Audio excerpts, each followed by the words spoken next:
Welcome to the shoe review of the Altra Rivera. If you're familiar with other Altra products, you're going to notice two distinct features. Number one is going to be the fact that it's a foot-shaped toe box. Number two is going to be that it's a zero-drop shoe, meaning that the stack height of the forefoot and the stack height of the heel are going to be the same. When I started unboxing these shoes, I noticed that it's a pretty light shoe from the get-go. I measured this at 8.36 ounces, and if you look at the bottom of the shoe, you can see it's so light because there's not a whole lot of rubber. The rubber is pretty heavy, so that can add to a lot of the weight, and we can see the middle part of the outsole is pretty consistent foam with what you have in the rest of the outsole. Upon initial inspection, this is not a very special and unique shoe.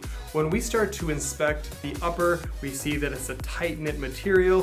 Where the eyelets are, it's a little bit more of a dense, rubbery plastic material for a total of 12 eyelets.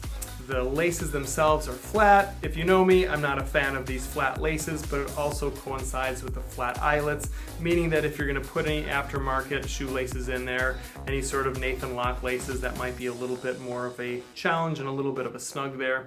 And we look at the tongue itself. I like some of these squishy tongues. I don't like the flat tongues like the Torin 4.5 Plush had, so thumbs up for the squishy tongue there. We can't help but compare this to two other shoes. Number one is going to be the Torin, number two is going to be the Escalante. When we look at the Torin, which is going to be my personal favorite shoe, it's a shoe that I normally wear throughout my clinic throughout the day, that has a stack height in the sole of 28 millimeters. This is a 26 millimeter stack height, but then the Escalante, probably its closest cousin, is a 24 millimeter stack height. This looks very much like a Escalante. The only thing that I think separates them is that there's a little bit more stiffness in the heel cup, but otherwise it's kind of the same thing. Now, when you look at the price, this is $130. Torin is going to be $150 and the Escalante is $130.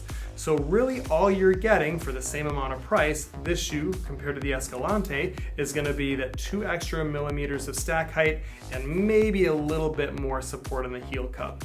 I don't like looking at a lot of online reviews just because I like to go into things blind, but I did look and a lot of people didn't seem to really like the fact that this was a narrow shoe. I wanted to check it out for myself, and sure enough, this is a very narrow shoe.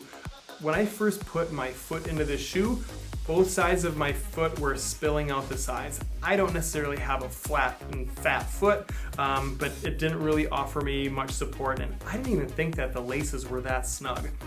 I think that if I wore this a little bit more, could I break into this for sure?